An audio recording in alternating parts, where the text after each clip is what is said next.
Bem-vindos ao Debate. O foco da nossa análise hoje é a agressiva estratégia de transferências do Flamengo para a temporada de 2026.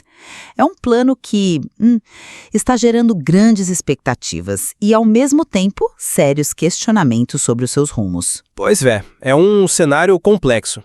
O material que a gente tem indica movimentos de altíssimo impacto, como o retorno encaminhado do Lucas Paquetá e uma investida bem ousada sobre o volante Marcos Antônio do São Paulo, que é um rival direto. Mas, ao mesmo tempo, uma aparente paralisação na busca por um centroavante. E é justamente nessa dualidade que nasce a nossa questão central. A abordagem atual do Flamengo no mercado é uma filosofia de contratações coesa, estratégica, pensada para corrigir carências e elevar o patamar do elenco? Ou, na verdade, estamos vendo uma série de manobras de alto risco mais oportunistas do que planejadas? Bom, eu vou defender que, apesar dos nomes de peso, os movimentos revelam inconsistências e uma perigosa falta de foco nas reais prioridades do time. E eu vou argumentar o contrário, que as ações da diretoria orientadas pelo técnico Felipe Luiz refletem, sim, uma estratégia clara e bem definida, visando um fortalecimento cirúrgico e a construção de um time dominante. Minha posição parte de um princípio simples. O que a gente está vendo é um planejamento consciente para um novo patamar de excelência. A negociação por Lucas Paquetá é a pedra fundamental disso. Não se trata só de trazer um bom jogador, sabe? É sobre adquirir uma peça que altera a geometria do campo. A questão com o Paquetá não é só o que ele cria com a bola, mas o espaço que ele gera sem ela. A simples presença dele em campo força a defesa adversária a deslocar um volante exclusivamente para a marcação dele, o que, por consequência, abre um corredor para jogadores como De La Cruz ou Arrascaeta, um corredor que hoje não existe. É um efeito dominó tático.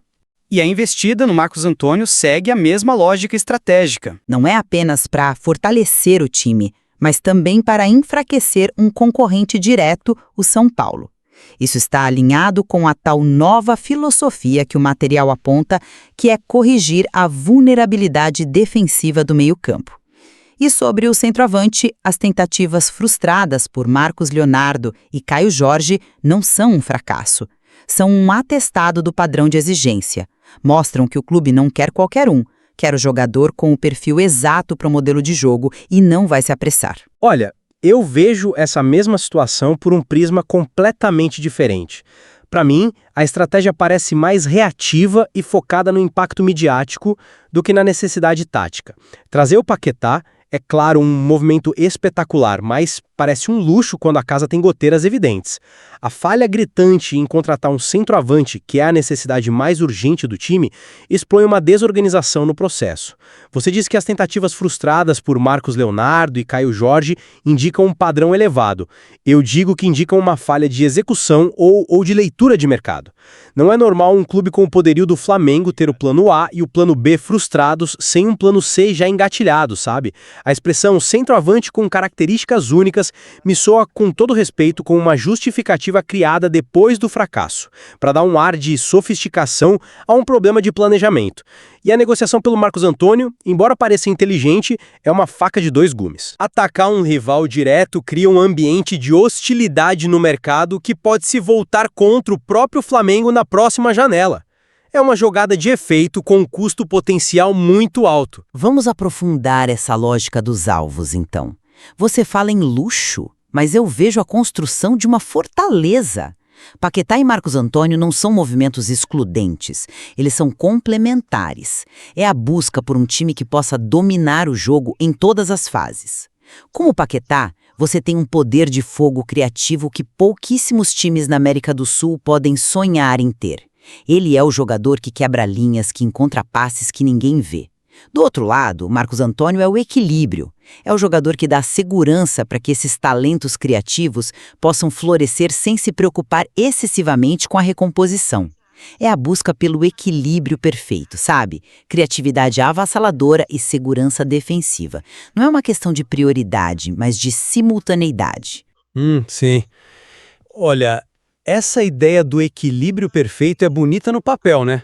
Mas na prática o futebol não espera.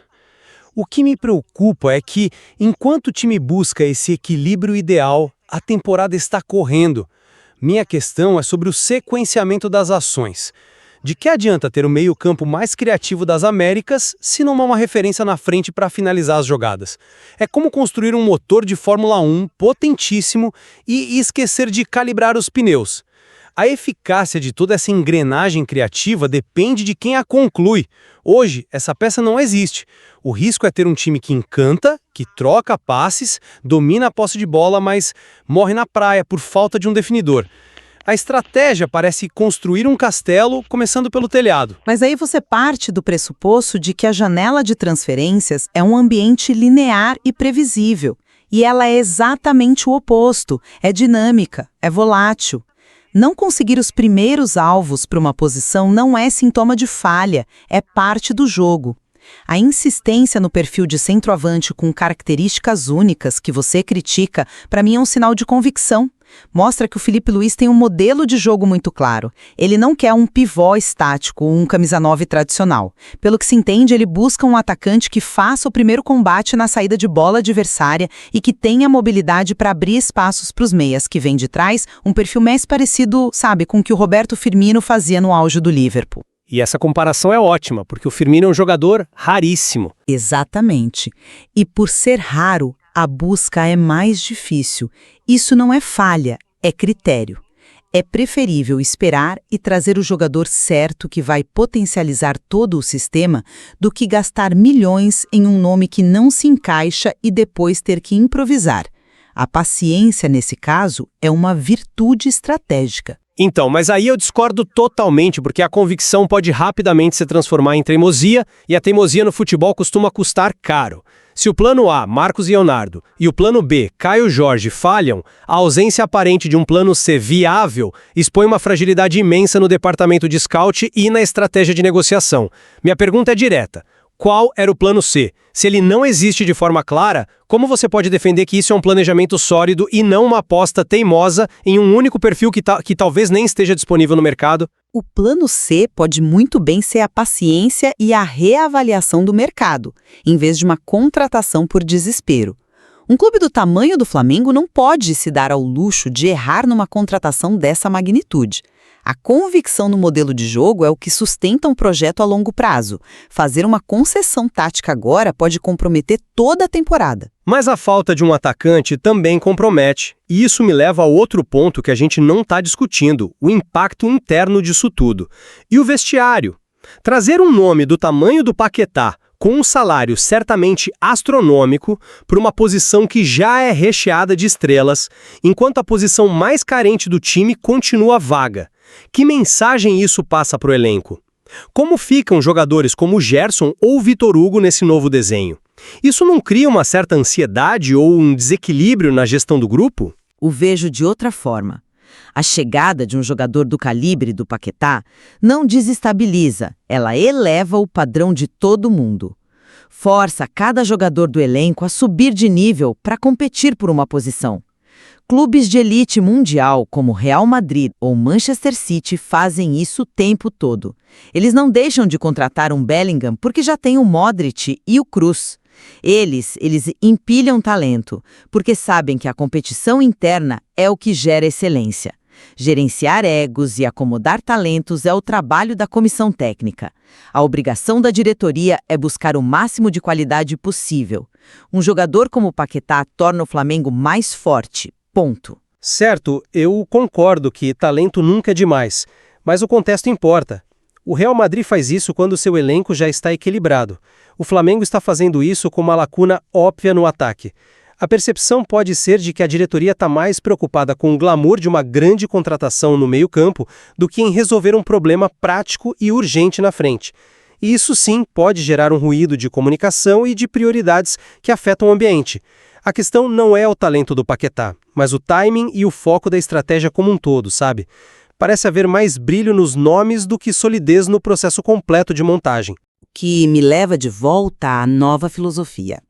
Ela é a realidade estratégica que amarra todas essas ações. Primeiro pilar: elevar o nível técnico e mental com um jogador de classe mundial, que é o Paquetá. Segundo pilar, atacar fraquezas defensivas evidentes com um alvo específico como Marcos Antônio. E o terceiro pilar, buscar um especialista para o ataque, alguém que, como já discutimos, execute funções táticas que o sistema exige. Os 3 pilares estão claros. O fato de um deles estar demorando mais para ser construído não significa que ele não existe no projeto. São ações concretas que apontam para uma direção muito bem definida. Ou a filosofia precisa ser comprovada por resultados em todas as frentes, não apenas em algumas. No momento, o que o material nos mostra é um sucesso encaminhado em uma área, o meio-campo, e um fracasso evidente em outra, o ataque. Sem a peça do centroavante, essa nova filosofia parece, na melhor das hipóteses, incompleta. Ela soa mais como um conceito no papel do que uma realidade executada com sucesso. É fácil falar em pilares, mas quando um dos pilares de sustentação está faltando, toda a estrutura fica comprometida. O sucesso da contratação de Paquetá pode ser ofuscado se ele não tiver um finalizador de elite para dialogar. A filosofia só se torna real quando o elenco está completo, e hoje ele está perigosamente desbalanceado. A filosofia só se torna real quando o elenco está completo, e hoje ele está perigosamente desbalanceado. Por isso, reafirmo minha posição. A estratégia do Flamengo para 2026 é sim audaciosa e coerente. Os movimentos por jogadores de altíssimo calibre e a insistência em perfis específicos que atendem a um modelo de jogo claro demonstram um plano bem estruturado, mesmo que sua execução completa exija paciência. Os fundamentos são sólidos e miram a manutenção do time num patamar de domínio continental. E eu mantenho minha visão de que, apesar do brilho dos nomes, a estratégia apresenta, lacunas preocupantes. A dificuldade em fechar com o centroavante e a aposta em movimentos de risco sugere um planejamento com falhas de execução ou de flexibilidade. A eficácia desse plano, para mim, ainda é uma grande incógnita que só o tempo e os resultados em campo poderão responder. Fica claro que as ações do clube no mercado são complexas e abertas a interpretações muito distintas. A nossa discussão aqui sobre ser um plano genial ou uma aposta arriscada ilustra bem a tensão que vai acompanhar o Flamengo nesta temporada. Exatamente. O material nos convida a continuar observando com um olhar crítico. A questão não é apenas quem chega, mas como essas peças de fato vão se encaixar no quebra-cabeça do Filipe Luís. E se essa nova filosofia vai se provar mais do que apenas um bom discurso. A conversa certamente está apenas começando.